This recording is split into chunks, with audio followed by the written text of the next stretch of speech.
Boom! We are live, ladies and gentlemen, boys and girls. Welcome to the Life as a Chad YouTube channel. And I thank all of you for being here, wherever you may be. And of course, however you may be listening.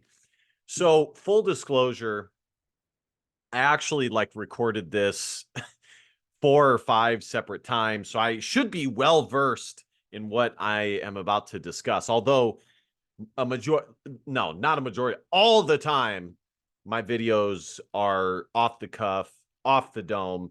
At most I may rattle it around in my mind a little bit and think about the topic. Well, not at most, I mean that's just what I do. But as far as rehearsing, the most rehearsed aspect is the beginning part of my videos. So I recorded this in my car like 4 or 5 times because it's really hard to uh, record videos during the week with the mic and everything. And nonetheless, here we are. It didn't work out. Here we are. And the reason why I bring that up is because I wanted to discuss it very quickly because it had come out, and I did drop something. I ended up doing a live video. You can check that out. It's one of my uh, famous car ride rants, and of course, this is on the heels of Trump's guilty verdict in Manhattan. And right off the bat, I'm just going to tell you guys, I'm not going to dive into the legalese of the case, the nuances, the lawyeries, all that bullshit, because quite frankly, I don't fucking care. It's boring, and truthfully, I think it's really a distraction for Trump and for the American people when it comes to this whole political situation. Really, the left, not only have they been able to use it against Trump to hurt his pocketbooks, to perhaps give some negative uh, appeal to his name, or some more negative flavor to his name, although I don't really think it's done that all that much because at this point, Trump's gone through more than any president, former president has ever gone through, with the exception of maybe like a Nixon. I was gonna say also as much as anybody who has ran for office, but I don't know everybody who's run for the presidency. But in my memory of recent history, anybody who has run for president on both sides has not had to go through the ringer like Trump has. And so not only that, there's probably like 5 more things I could rattle off with regards to what directly they're trying to do when it comes to impacting Trump. But the other thing is that it provides kind of a cover up, a side view from the regular programming that is the Biden administration. It gets all these boomers and people who are not super red pilled, it gets their eyes towards this Manhattan nonsense as opposed to looking at Biden's administration for what it is, especially uh, like the first 2 years of Biden's presidency. I mean, this guy was going through the ringer because I mean, he's so trash. But they've been able to use this. Maybe this wasn't a direct thing that they were looking for, but it definitely is a secondary consequence of this trial. So, but I know better, and you should know better too. Okay, if you're a subscriber to this channel, you should know better too. It's it's a sideshow. It's aimed at diverting your attention from the real shit. So I don't care to get into the legalese, all that bullshit. It doesn't matter. So the main thing that I want to discuss today is kind of my thoughts about my direct thoughts and kind of where I'm at emotionally and mentally with Trump after, or really currently, the Manhattan situation was basically a predicator for it. It was just something that brought Trump back into my mind when really I don't care about the Manhattan thing. It just brought Trump into focus and has kind of been a stepping stone to discuss him today and kind of where I'm at. And I think a lot of people are at when it comes to Trump. So let me get this right out of the way. Okay. I have said multiple times, I think Trump is awesome. I think he's a great American citizen, one of the best of all time. I think his 2024, 2015 presidential campaign will go down as one of the best, if not the greatest campaigns that any presidential candidate has ever had. Do you guys understand the enormous odds that Trump was against? Like it was crazy. Guys, nobody thought he could win, or very few people thought he could actually win. Okay. Both on both sides. On both sides. And not only was that the case, but just in general, the what he had to overcome to come in as somebody who never has held political office, who, by the way, that in particular is not something everybody cares about, but you'd be surprised just how many people do care about whether somebody has held office or not as like a reason that they will vote for somebody or not. Okay. For me, I don't think it's the end all be all. You need some experience. I need to be able to see some applicable experience. It's like when I was in a leadership position at work, you know, you don't have to necessarily have direct experience, but you need to have experience that you can explain to me that led to you having attributes that will allow you to be or help you be successful in the position that you're currently going for. So, and on top of that, Trump was just exactly what the American public needed. I mean, you guys have heard the saying, a bowl in the china shop. I mean, this guy, it was fucking awesome. It was, it was motherfucking awesome. I mean, in so many ways, it was just, I mean, Trump had so many classic one-liners, zingers, fucking, you know, still to this day, the shit that he said to Marco Rubio, the shit that he said to Hillary Clinton, the shit that he said about illegal immigrants coming to America, and our foreign policy, Iraq. I mean, all of it. Just it was amazing. And unfortunately, so I love that. Okay. And I still have Trump in a positive regard for the most part in my consciousness. Okay. And this is not me saying that what I'm about to say is not me saying that you shouldn't vote for him or that, he is a no-go and should be considered as bad as like Hillary Clinton or anything like that. I'm not. Okay. This is me just being totally honest about my disappointment and kind of where I'm currently at. And I think that as conservatives, we need to do this a lot more.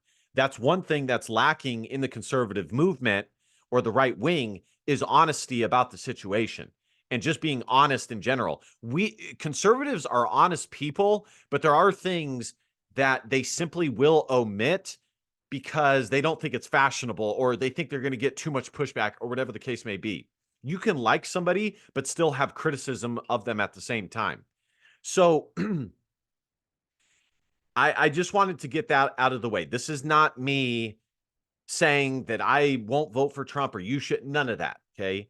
Just take it for what it is, which is me just saying that the Manhattan situation sparked me thinking about this and where I am currently at with Trump. So, as far as the Manhattan thing, when it first happened, and I listened to a few other conservative commentators, super, super right wing dissident individuals, and I totally agree with them. This whole Manhattan thing, not only is it a distraction, but honestly, for me, I was like, oh, like Okay. I don't give a fuck. Who cares? It doesn't matter. Our country is failing.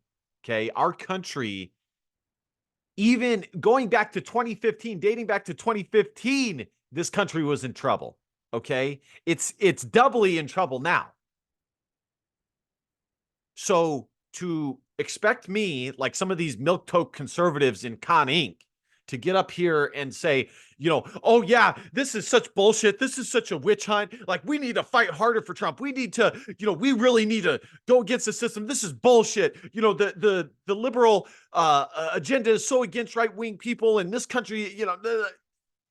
Enough, enough.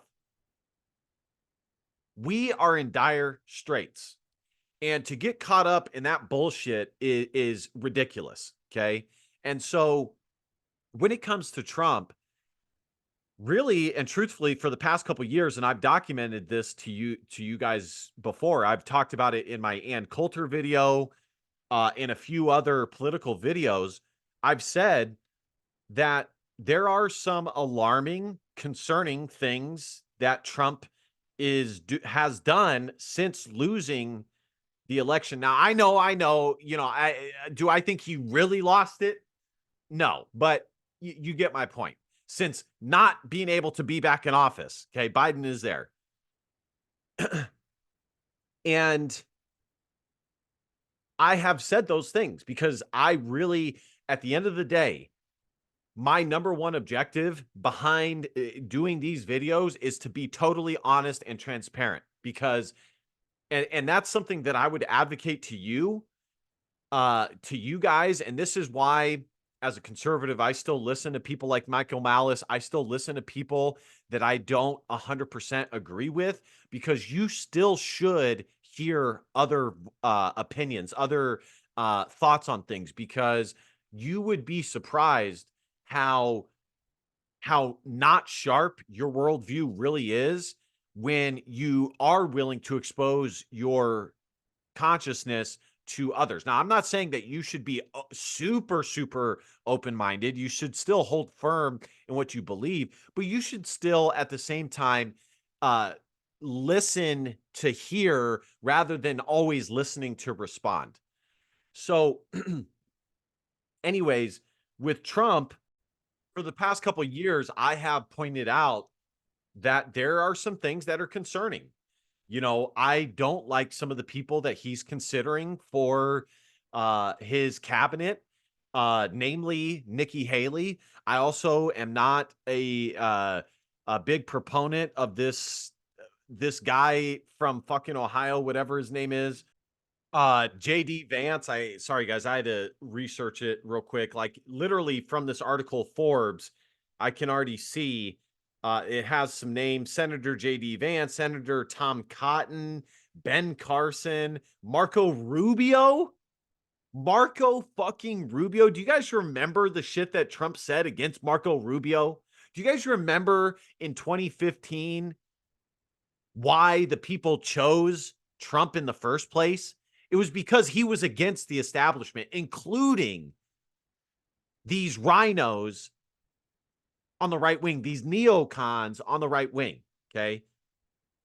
NBC first reported in March Trump was considering Rubio. And while Rubio told Politico in response to the report he hasn't spoken to anybody in Trump's campaign about the prospect, he said it would be an honor and an incredible opportunity.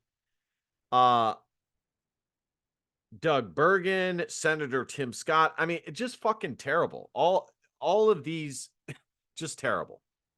And I have documented this. Okay. Now, in the end, Trump was the best option of all of the Republican candidates. Okay.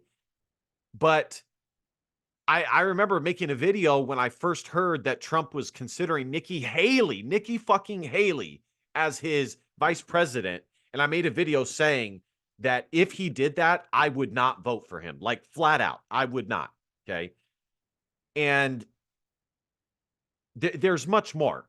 Okay. Now, and what I'm getting at is that the past couple of years, Trump, and really dating back to, I want to say 2019, because I also did a video way back when on the battle that took place within Trump's cabinet between the establishment neocons, okay, and the and the paleoconservative America First individuals, okay?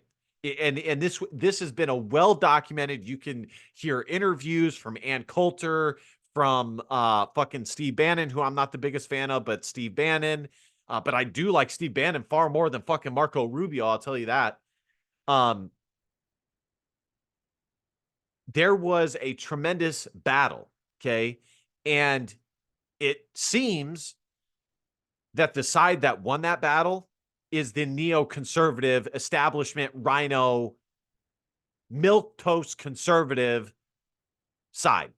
Because in the past couple of years, can you really tell me anything awesome that Trump has said? Fucking awesome that Trump has said? Can you really tell me anything since 2020 that Trump has said or done that's, well, maybe done, because him going to the UFC stuff, like I have a video that I might play in the background here in a little bit of him walking into the UFC arena. Like he is a damn good politician and knows how he has great stage presence. He knows how to get people excited, and he's an entertainer, okay, in his heart. In his heart of hearts, he's an entertainer. So all of that is great. But can you really tell me any single thing that Trump has said that you've been like, especially when you compare it to 2015, where you're like, damn, got him, or like legitimately made you laugh out loud, like some of the shit that he said in 2014, 2015? And who knows, maybe you can. Maybe you can, like one or two things. And I know some of you guys might say, well, LAC, things are different now, and he is, people are going against him. He's having to fight all these battles, and it's just not the same thing. He's just not in the same situation as he was back then, and he merely doesn't need to say those awesome things like he did. And or you could maybe say, well, that was a historic campaign. It's nearly impossible to duplicate the awesomeness of that campaign two times or once more. And okay, that's fair, I guess, but it doesn't mean that what I'm saying is not true. Like that does not take away from the fact that he still has not said anything of like legitimate substance in a while. And I think the reality on Trump is, and I really do agree with Ann Coulter and Steve Bannon on this. Well, maybe not Steve Bannon who said this, but Ann Coulter. I know I heard somebody say this, that Trump, maybe he believes he thinks what or he might think that he believes what he believes, but the evidence, the proof in the pudding is that he is highly, highly susceptible to influence. In the battle that took place in his cabinet, it was said that the most important thing was to be the last person who talked to Trump before a big decision, because he was highly influenceable. So, it's just, it's not the same vibe. And the point that I'm getting at is my thoughts and kind of emotional and mental viewpoint of him is kind of like, like, yeah, he's awesome. He's been awesome, but I'm not like as juvenated as I once was on him, and willing to defend him at all costs, like I maybe would have been when he was saying all this awesome shit. I'm just not. I'm just not. And ultimately, I do think that Trump at this point is really the lesser of two evils. That's kind of where we're at. It's not a situation where it's like, no, we got to get Trump in there. He's going to save this country. No, it's not that. That was maybe what people were thinking, and I get it. Some people might still be thinking that, but it's not as many, I can tell you that. it's gone from that to a, well, the alternative of having Biden in there again is far worse. So it's he has essentially become a mainstream conservative. That is really what Trump has become. And that is not what we need right now. We don't need another mainstream conservative. The reason why so many people, including independents and liberal blue collar workers, voted for Trump is because he had a vision that nobody had stated in years to really help and impact the average American citizen. So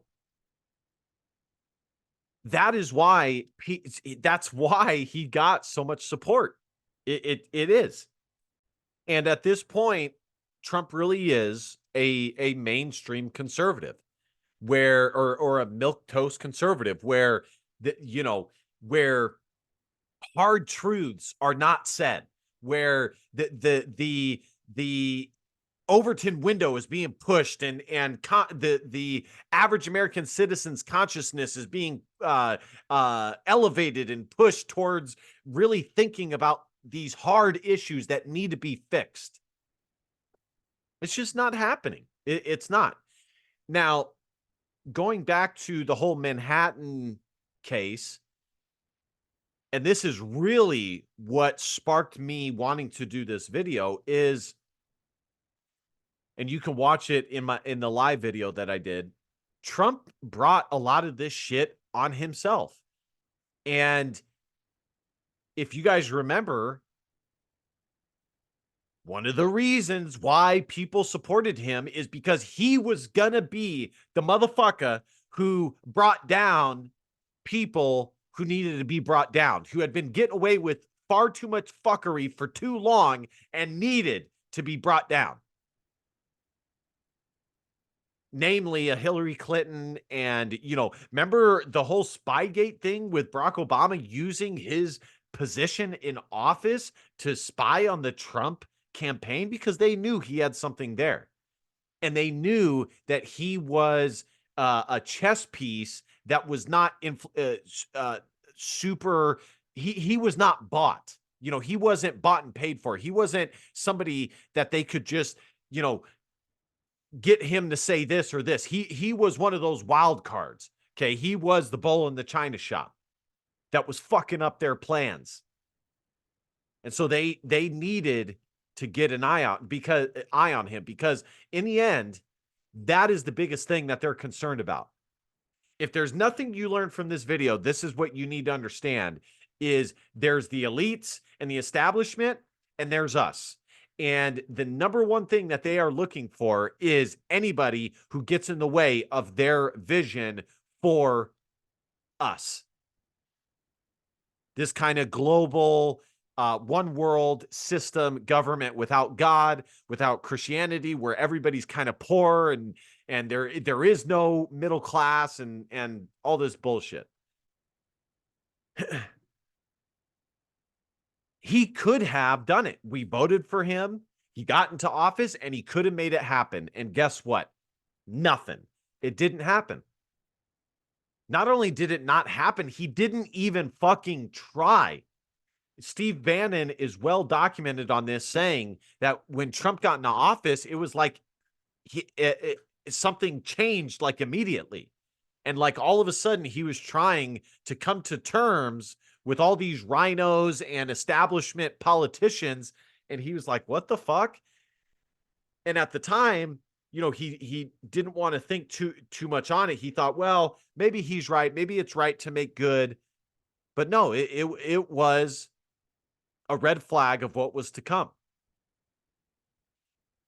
And now, I saw, and now look at what happened. You think the left is not willing to use these means to do what they have to do? Yes, they are. And I saw a tweet from a dissident right-wing figure that said something to the effect of, let this be a lesson. Trump said he was going to go after, A, B, and C got into office didn't do shit. Not only did he not, as I do it, he didn't even try, as I just said. The left gets into office, they take out Jan Sixers. They literally weaponize the tools at their disposal and all the weapons at their disposal.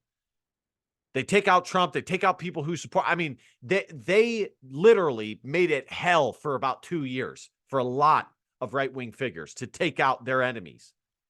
Now, I'm not saying that I'm a proponent of doing what the left does, which is to aimlessly and evilly take out people just for the sake of doing it for power and shit like that. Although, sometimes there might be something to be said about the ends justify the means when it comes to, engaging in something evil for something good or something bad for something good, but that's a different discussion.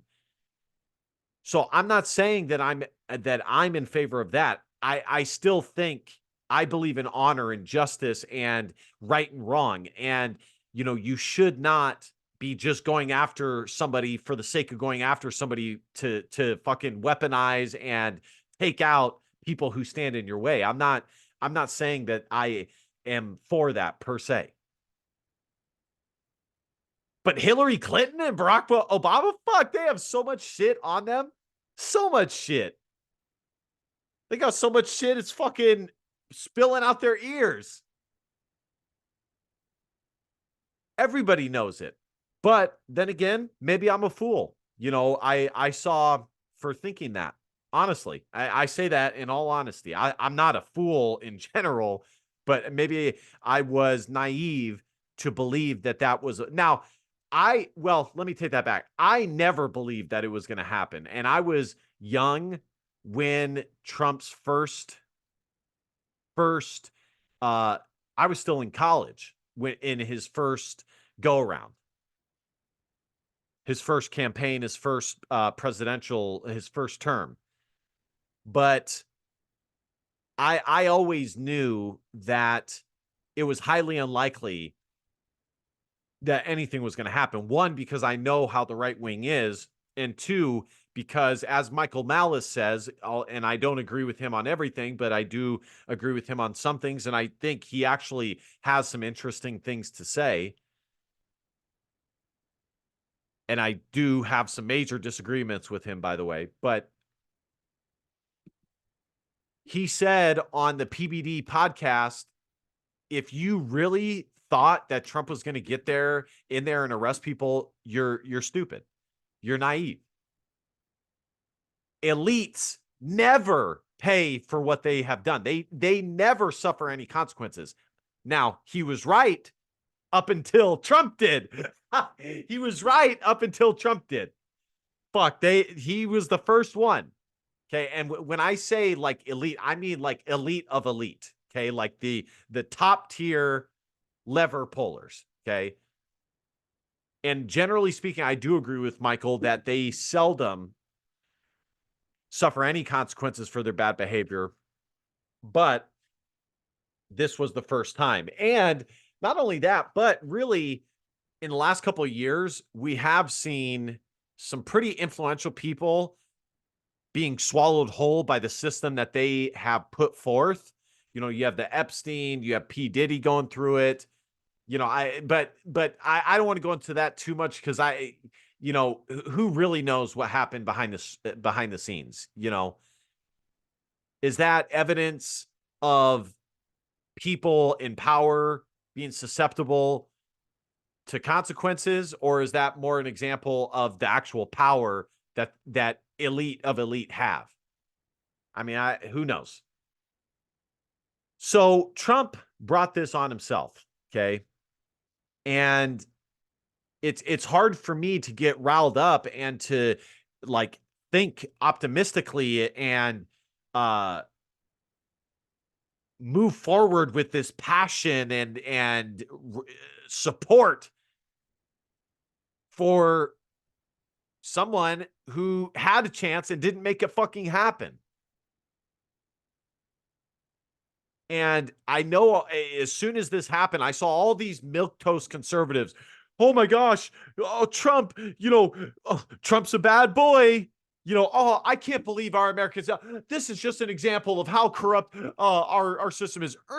This is just an example of how bad things have gotten in America. Oh my gosh, I just want to move somewhere else. Can we secede already? Give me a break. That is such milquetoast shit. Buy my subscribe to my newsletter. Get on the email list. Buy my MAGA hat. Buy my coffee. And I get it. They have to, everything's a business at the end. People have to be paid at the end of the day. But it's just so vanilla and milk toast. We at the end of the day, guy, and the reason why I joke about that and I kid about that is because we need some real changes. Okay. Everything I said is to illustrate how fucked we are right now. Okay. How dire things are. It was dire 5 years ago, and it's even worse now. And I didn't even get into, not only did Trump not take down the people he said he was going to take down, but on top of that, he didn't build the border wall. And he made a bunch of other choices that were just not what he said he was going to do. There were some things that he did that was good. He didn't get us into any major wars and shit like that, but it was nowhere near the hopes and aspirations that were foreseen or imagined. So we're in dire straits, guys, and we need visionaries. We need some real fringe fucking power players that can move the pulse of people's consciousness, because right now the status quo, anything that's like even close to the status quo, it's just going to be the same old, okay? Any thought or idea or like being an economic conservative, or like just hoping that things will be fixed by a conservative going in there and cutting taxes, you're sadly mistaken. You're sadly mistaken. We need revolutionaries, okay? We need some real revolutionaries. And I know that that's maybe counter to kind of your average conservative thought process, but what we had is gone. And in order to have any semblance of the good things that were, we need some real momentum movers. Okay. Now, I don't think we can ever go back. Nothing ever goes back. Okay. And I want to reference Michael Malice again, because I'm kind of two thoughts on this. On one hand, I see what's happening, and I still have reverence for the past and the good things that happen. And I have this ideal of what good is and what it's not, in unison with what we currently have in reality right now. But on the other, I realize that there is no going back. And so there's only going forward. And so to expect to go back is a fool's errand. Ultimately, what might need to happen is for all this shit to collapse so that we have a chance to rebuild it back our way. Maybe. Now, I think there's a happy middle ground there where it doesn't totally fall apart, and through the means at our disposal, we can make it happen without too much shit collapsing and going haywire. But we're close to the edge, guys. We're close to a point of no return, where the only way to get out of it is collapsing the system entirely. So, or the status quo that's in place. So I'm sorry, guys, but ultimately we need revolutionaries. Shit uh is too the status quo is not cutting it. These milk toast, Blaze TV, fucking daily, Daily Wire. I'm not saying that everything they're doing is bad or anything like that. It's not terrible, but we need more. We need more. Okay. We need some real momentum movers and shakers. Okay. And when it comes to Trump, I'm not sure, just to bring this back to the topic of the video, I'm not sure. In fact, no, I am. I don't think he is it. And even if he was it, ultimately he only has 4 years left and he fucked up his first 4 years. So we need to start thinking, even if he was doing all the shit he needed to do and wasn't being such an idiot, with the people he's choosing to surround himself with, and being a status quo establishment mainstream conservative, even if that was not the case, we need to think beyond Trump. And what's next? What do we do? What are our steps after Trump? Because it's going to take a lot for this to be fixed. It's going to take a lot. Okay. So I'm not saying go back. I'm saying fixed for a reason. It's going to take a lot for the type of society. And I don't know if it means going back or fixed or whatever. Fuck it. Take both those words out. For the society that most conservatives envision, kind of like the average society of your average conservative, we need some revolutionary. We need some real real motherfuckers. Okay, we need some people who are willing to make some shit happen, even if people dislike them or push back against them or censor them or shut them, because we're just too far gone. Shit is too messed up. Our country, our civilization is too in dire straits. Okay. And like with Trump, like, for example, like, you want me to care about like these average other milquetoast conservative, you want me to care about Trump's fucking Manhattan verdict when we got 7 million illegal immigrants coming into this country every single way? You want me to care about his Manhattan verdict? That's ridiculous. Give me a fucking break. So, again, guys, this is not like a rage video or anything. I do have some passion here, but I say this in all sincereness from the bottom of my heart. Uh, and this is not me saying that I dislike Trump or that that I won't even vote for him, because I still probably will. But I don't think, as of right now, I don't know if he is the guy to make serious, substantial changes.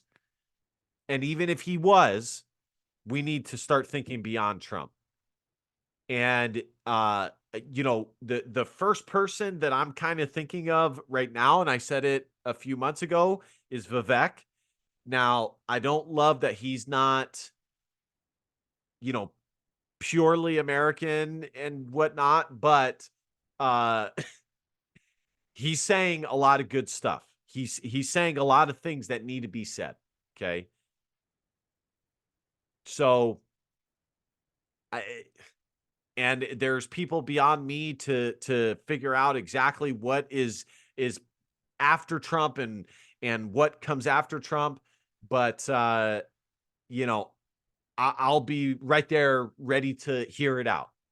And I hope you are too. So that's my thoughts on Trump and kind of where I'm at with him right now.